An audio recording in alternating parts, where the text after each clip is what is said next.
Exams టైంలో చదివింది గుర్తుంచుకోవడానికి పిల్లలు ఏ ఫుడ్ తీసుకోవాలి, ఎగ్జామినేషన్ ఫియర్ ఉన్న పిల్లలు ఎలా మార్క్స్ తెచ్చుకోవాలి అనే దాని గురించి ఈ వీడియోలో డిస్కస్ చేస్తున్నాను. I'm doctor సతీశ్వరరావు.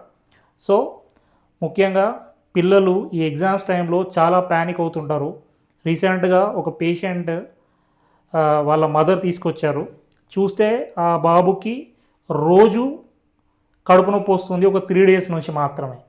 ఇంతకుముందు ఎప్పుడు కడుపు నొప్పి ఎప్పుడు లేదు, కానీ ఈ 3 days నుంచి మాత్రమే ఆ అబ్బాయికి కడుపు నొప్పి వస్తుంది. 6th class అబ్బాయి. సో ఏంటి అని చెప్పేసి, సరే వాళ్ళు 3 days కిందటి నుంచి ఏదైనా ఫుడ్ పాయిజనింగ్ అయిందని చెప్పేసి కొన్ని మెడిసిన్స్ వాడారు, అయినా కానీ తగ్గట్లేదు. సో నా దగ్గరికి వచ్చారు.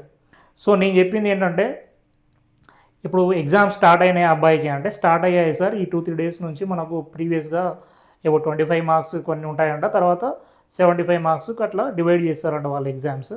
ఇన్ని రోజుల వరకు 25 ఎగ్జామ్స్ ఒక 1 week నుంచి అవుతున్నాయంట. ఇప్పుడు మళ్ళీ 75 మార్క్స్ ఎగ్జామ్స్ ఏవో స్టార్ట్ అవుతున్నాయంట. సో ఆ అబ్బాయికి ఎక్కువగా భయం అవుతుంది, ఎందుకంటే మార్క్స్ తక్కువ వస్తాయని, చదవలేదని. సో దీనివల్ల అబ్బాయికి కడుపు నొప్పి స్టార్ట్ అయింది. ఇది నేను చెప్పాను. సో వాళ్ళ పేరెంట్స్కి ఏంటంటే, this is examination fear. So దానివల్ల అతనికి కడుపు నొప్పి వస్తుంది. ఎందుకంటే ఈ 3 daysలో వాళ్ళు ఆల్రెడీ స్కానింగ్ చేయించారు, అంత నార్మలే ఉంది. అండ్ కొన్ని రకాల టెస్టులు కూడా చేయించారు, అన్నీ నార్మలే కనిపిస్తున్నాయి. కానీ ఈ అబ్బాయికి మాత్రం కడుపులో నొప్పి వస్తుంది.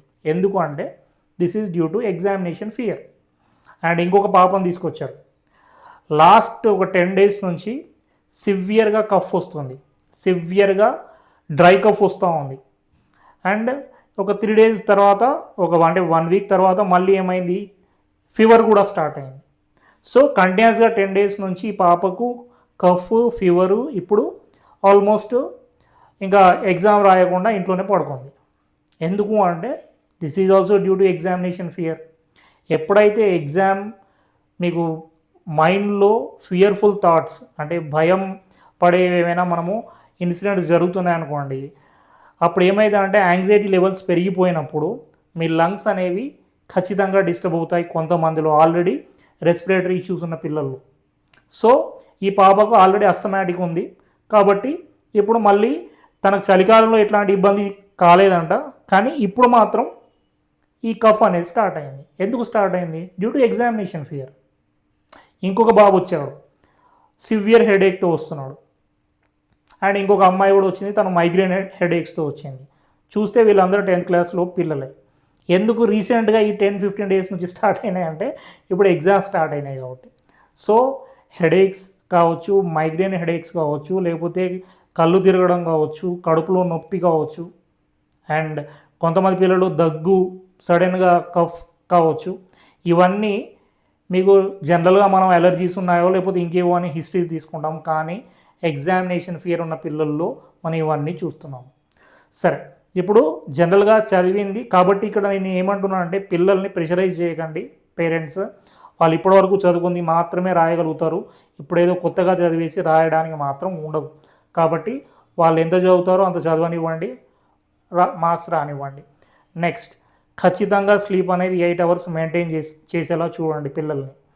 అండ్ ఎగ్జామ్ రాసి వచ్చిన వెంటనే ఒక 1/2 hour to 1 hour బయటికి వెళ్ళి సైకిల్ తొక్కమని చెప్పండి, లేకపోతే ఏదైనా ఆడుకోమని చెప్పండి ఫిజికల్గా. Okay. And no TVs and no screens and no phones అస్సలు ఇవ్వకండి, వాళ్ళ మైండ్ డైవర్ట్ అవుతుంది. అండ్ తినాల్సిన ఫుడ్ ఏంటంటే, పర్టికులర్గా మీరు మార్నింగ్ లేవగానే ఒక 4 బాదాం నానబెట్టండి నైట్, అండ్ 2 వాల్నట్ నానబెట్టండి. ఇది మార్నింగ్ లేవగానే బ్రష్ చేయగానే ఫస్ట్ తినిపించండి. అండ్ స్కూల్కి వెళ్ళే ముందు మీకు టిఫిన్తో పాటు ఒక బాయిల్డ్ ఎగ్ తినిపించండి. టిఫిన్ తినకపోయినా ఒక బాయిల్డ్ ఎగ్ లేకపోతే 2 బాయిల్డ్ ఎగ్స్ తినిపించండి with yellow and white. So దీనిలో ఉండే కొలిన్ సబ్స్టెన్స్ అనేది మీకు గుర్తుంచుకోవడానికి ఉపయోగపడుతుంది, న్యూరో ట్రాన్స్మిటర్స్ని ప్రొడ్యూస్ చేస్తూ. అండ్ వీళ్ళకు బ్లూబెర్రీస్ కానీ, బ్లాక్బెర్రీస్ కానీ, లేకపోతే బనానా కానీ మధ్యాహ్నం టైంలో తినిపించండి. వీటి వల్ల మీకు పొటాషియము అండ్ యాంటీ ఆక్సిడెంట్స్ అనేవి ఎక్కువగా వస్తాయి. అండ్ పంకిన్ సీడ్స్ కూడా తినిపించండి, సన్ఫ్లవర్ సీడ్స్ కూడా తినిపించండి. మీకు జింక్ ప్రొడక్షన్ జరుగుతుంది. జింక్ కూడా మీకు మతిమరుపు అండ్ లేకుండా గుర్తుంచుకోవడానికి ఉపయోగపడుతుంది. అండ్ చాలామంది పిల్లలకి ఒకవేళ మీరు నాన్ వెజ్ తింటే ఫిష్ పెట్టండి. ఓకే. వీటితో పాటు మీకు తినాల్సినవి డార్క్ చాక్లెట్ తినిపించండి.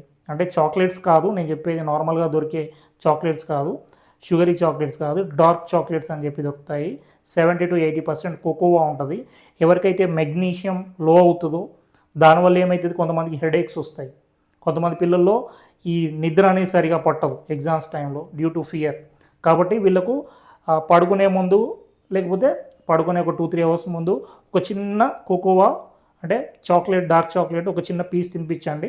దీనివల్ల మెగ్నీషియం ఎక్కువగా మీకు ప్రొడ్యూస్ అవుతుంది కాబట్టి వాళ్ళకు చదివింది గుర్తుంటుంది అండ్ నిద్ర కూడా ఈజీగా పట్టడానికి ఉంటుంది.